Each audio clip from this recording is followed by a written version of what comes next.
At university comes the final blow to male involvement in education. When you look at university websites and their prospectuses, it becomes very clear that females are their main focus. You'll be hard-pressed to find images of male students on a university website. More women are attending university than men.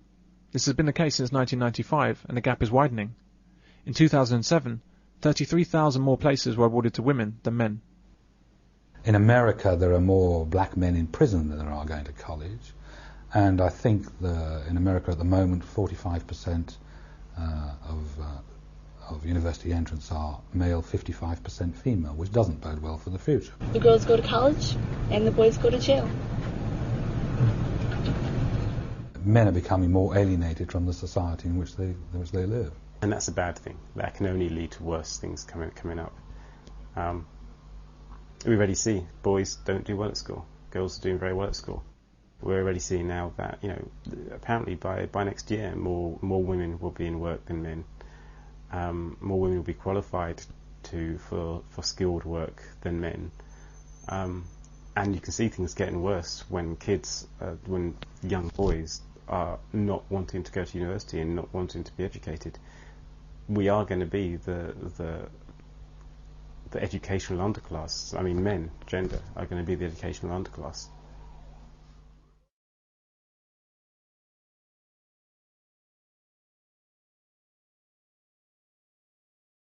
Once again, we have a positive slant on reporting when women benefit.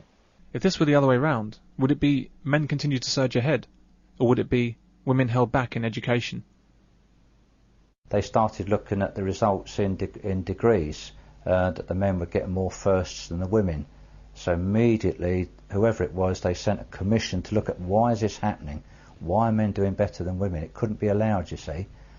So they started saying that, because the people that are marking them are men, they mark the women down, and that the questions are male orientated, and they were looking for a whole raft of things that they could tweak and pull it around. And what I find intensely annoying is that when they've tweaked it all about so that, as they've done with education, so that the girls are outperforming the boys, then they seem to be fairly happy with that.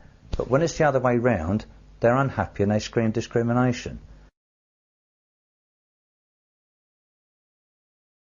Universities offer special support services, advice and academic counselling exclusively to women. What is this extra support that they need, and why don't men need it? During induction, women are warned about the dangers of date rape on campus.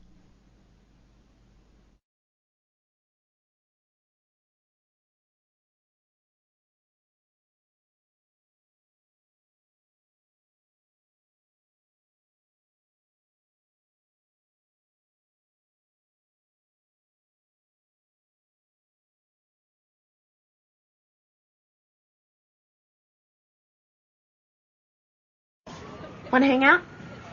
I'm writing my paper. You mind if I just sit and study then? I'm fine, really. It's just, it's creepy up there alone.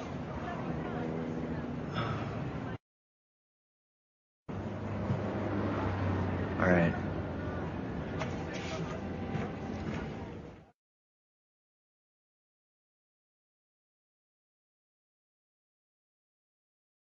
At universities, there's enormous pressure to put women in charge of departments and in charge of the syllabus.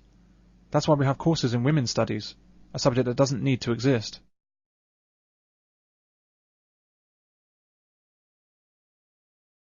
Men and women were never meant to be in competition with each other. Women are not the opposite sex, they're the complementary sex. I came across this site about women in computer science.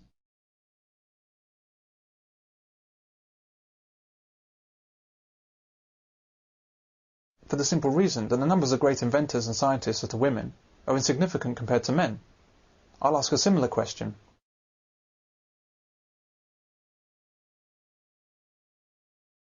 Whilst women have made very substantial contributions to man's scientific progress in most fields, the reason you can't name any of them is simply because their achievements pale into insignificance in comparison with men's achievements.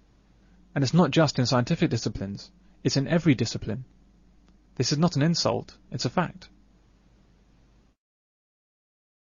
Men are incredibly difficult to compete with, even if you're another man.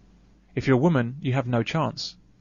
Well, in terms of their economic output, in terms of the things that they construct, in terms of the ideas they have, in terms of the effort that they put into non-child rearing activities, I don't think there's any question that men by far exceed the achievements of women. Yes, in everything. There's very little that I can think of that women can, in areas where women can outperform men, that is of significant economic value to a community, country. I can't think. Can you? No, I can't. But what does that mean? It means that women are lower down the scale of importance. How do we say they're equal importance, if not equal worth?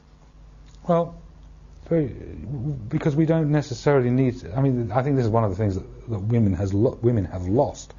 The value of the value that a person have is not necessarily just based on what they can contribute in the physical world.